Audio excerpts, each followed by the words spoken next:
Janwada farm house కూల్చొద్దంటూ కోర్టులో petition వేశారు KTR team సభ్యులు. ఎఫ్టీఎల్ పరిధిలో ఉన్న కట్టడాల్ని హైడ్రా కూల్ చేస్తుండటంతో కోర్టును ఆశ్రయించారు. ఫామ్ హౌస్ ను హైడ్రా కూల్ చేయకుండా స్టే ఇవ్వాలని కోర్టును కోరారు బీఆర్ఎస్ నేత ప్రదీప్ రెడ్డి. రాష్ట్ర ప్రభుత్వం హైడ్రా కమిషనర్ రంగారెడ్డి, శంకర్పల్లి రెవెన్యూ అధికారి, chief engineer, lake protection committee సభ్యుల్ని ప్రతివాదులుగా చేర్చారు.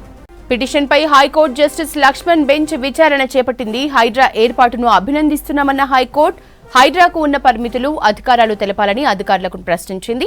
ఏ ప్రాతిపదికన హైడ్రా ఏర్పాటు చేశారో తెలపాలంది.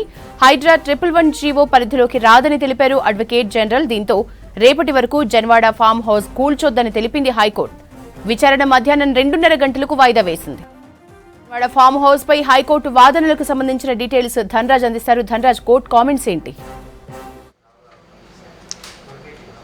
యశోద, రంగారెడ్డి జిల్లాలోని శంకర్పల్లి మండలంలో ఉన్నటువంటి జన్వాడ ఫామ్ హౌస్ను కూల్చొద్దు అంటూ కూడా హైకోర్టు రేపటి వరకు కూల్చొద్దు అంటూ కూడా ఆదేశాలు జారీ చేసింది. ఈ మధ్యాహ్నం 2:15 వరకు హైడ్రాకు సంబంధించి విధి విధానాలు ఏంటి, దాని యొక్క స్టేటస్ ఏంటి అనే విధానాలను కూడా ప్రశ్నించడం జరిగింది. అయితే గత 4 సంవత్సరాల క్రితం కూడా చూసినట్టయితే శంకర్పల్లి మండలంలో ఉన్నటువంటి ఈ జన్వాడ ఫామ్ హౌస్ చూసినట్టయితే 20 ఎకరాలకు పైగా ఉన్నటువంటి ఫామ్ హౌస్ ఎఫ్టీఎల్ బఫర్ జోన్లోనే నిర్మాణం కొనసాగిందంటూ కూడా మొత్తం మీద దీని మీద ఒక రాజకీయమైన పరమైనటువంటి చర్చ కొనసాగింది. ఈ క్రమంలోనే ఈ హైడ్రా ఏర్పాటైన తర్వాత ఇక జన్వాడ ఫామ్ హౌస్ను కూల్చివేస్తారనే చర్చ కొనసాగుతున్నటువంటి క్రమంలోనే మొత్తం మీద చూసినట్టయితే ఈ బీఆర్ఎస్ చెందినటువంటి పిటిషనర్ అయినటువంటి ప్రదీప్ రెడ్డి ఈ హైకోర్టును ఆశ్రయించారు. దానిపైన జన్వాడ ఫామ్ హౌస్ కూల్చొద్దంటూ కూడా స్టేటస్ ఇవ్వాలంటూ కూడా మొత్తం దాన్ని కూల్చొద్దంటూ కూడా ఈ పిటిషన్ దాఖలు చేశారు. ఈ దాఖలు చేసినటువంటి క్రమంలోనే మొత్తం మీద హైడ్రాకు సంబంధించినటువంటి విధి విధానాలపైన కూడా పూర్తి వివరాలు ఇవ్వాలి. అదేవిధంగా మొత్తం దీనిలో పార్టీగా చేసినటువంటి క్రమంలో చూసినట్టయితే ప్రభుత్వాన్ని పార్టీగా చేశారు. అదేవిధంగా హైడ్రా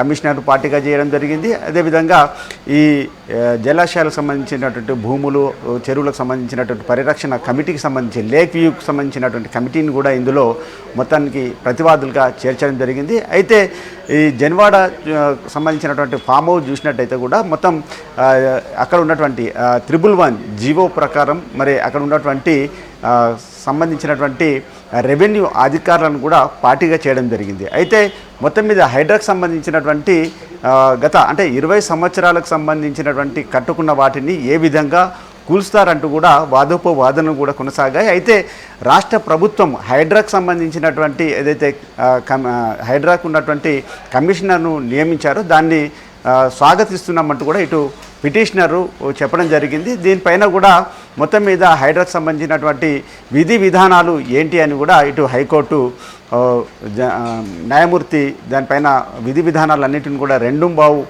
వరకు కూడా పూర్తి దానికి సంబంధించినటువంటి స్టేటస్ వివరాలన్నీ కూడా ఇవ్వాలని చెప్పడం జరిగింది. ఎందుకంటే ఓవైపున ప్రభుత్వము అనుమతిస్తుంది, ఎఫ్టీఎల్ సంబంధించి కావచ్చు బఫర్ జోన్లు ఎందుకు అనుమతులు ఇవ్వడం జరిగింది, అదేవిధంగా మరొక శాఖ ఎందుకు దాన్ని కూల్చివేతలు కొనసాగిస్తున్నారు, అసలు హైడ్రాకు ఉన్నటువంటి విధి విధానాలు ఏంటి అనే విషయాలను పూర్తి వివరాలతో కూడా తమకు సమర్పించాలని చెప్పింది. అంతేకాకుండా ఈ జన్వాడ ఫామ్ హౌస్ను రేపటి వరకు కూల్చకూడదు, ఎలాంటి చర్యలు చేపట్టద్దు అని కూడా చెప్పడం జరిగింది. ఆ తర్వాత 2:15 తర్వాత మరి హైడ్రా ఏ విధంగా దానిపైన రియాక్ట్ అవుతుంది, హైడ్రాకు ఉన్నటువంటి పరిమితులు ఏ విధంగా ఉన్నాయి, రాష్ట్ర ప్రభుత్వము అంటే ఎఫ్టీఎల్ బఫర్ జోన్లు, అదేవిధంగా ఈ చెరువులు, కుంటలు, నాలాలకు సంబంధించినటువంటి పరిధిలో ఉన్నటువంటి వాటిని ఏ విధంగా కూల్చివేస్తుంది, అదేవిధంగా ఇప్పుడున్నటువంటి జన్వాడ ఫామ్ హౌజు చూసినట్టయితే ఉస్మాన్ సాగర్కు చాలా వరకు నియర్లీ 10 కిలోమీటర్ల దగ్గరే ఉంది కాబట్టి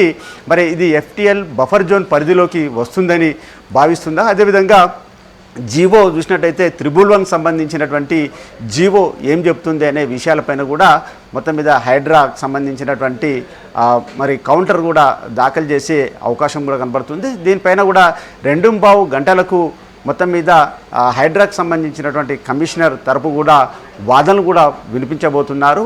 మొత్తం మీద ఇప్పటివరకు చూసినట్టయితే వాదోపవాదనలు ఇరువైపులా కొనసాగినటువంటి క్రమంలోనే మొత్తానికి జన్వాడలో ఉన్నటువంటి ఫామ్ హౌస్ను మాత్రము రేపటి వరకు కూల్చివేయద్దంటూ కూడా ఇటు హైకోర్టు మొత్తానికి ఆదేశించడం జరిగింది. ఒకవేళ హైడ్రా కమిషనరు మరి దానికి సమాధానాలు ఏ రకంగా చెబుతుంది, వారికి ఇచ్చినటువంటి విధి విధానాలు ఏంటిది, రాష్ట్ర ప్రభుత్వం ఏ రకమైనటువంటి దానికి సంబంధించినటువంటి ప్రణాళికలను రూపొందించింది, వారికి ఉన్నటువంటి పవర్స్ ఏంటి అనే విషయాలపైన కూడా 2 గంటలకు మొత్తంకి దానికి వాళ్ళు కౌంటర్ దాఖలు చేయనున్నారు. ఇక మొత్తం మీద జన్వాడకు సంబంధించినటువంటి ఫామ్ హౌస్ చూసినట్టయితే 25 ఎకరాలలో నిర్మాణమైనటువంటి FTL సంబంధించినటువంటి బఫర్ జోన్లోనే నిర్మాణమైంది కాబట్టి దీనిపైన ఇక కూల్చివేతలు కొనసాగుతున్నాయనే క్రమంలోనే మొత్తానికి ఇది ఒక పెద్ద రాజకీయకు సంబంధించినటువంటి చర్చ కొనసాగుతూ ఉంది. ఈ క్రమంలో గత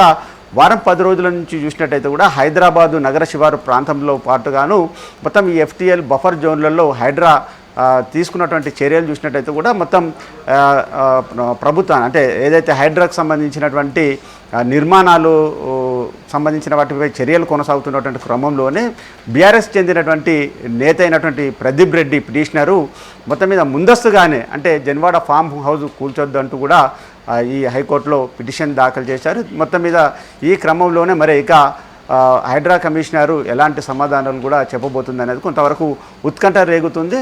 మొత్తానికి ఇప్పటివరకైతే కొంత రేపటి వరకు కూల్చొద్దనే విషయం పైన మరి ప్రదీప్ రెడ్డికి కొంత ఊరటని చెప్పొచ్చు. యశోద.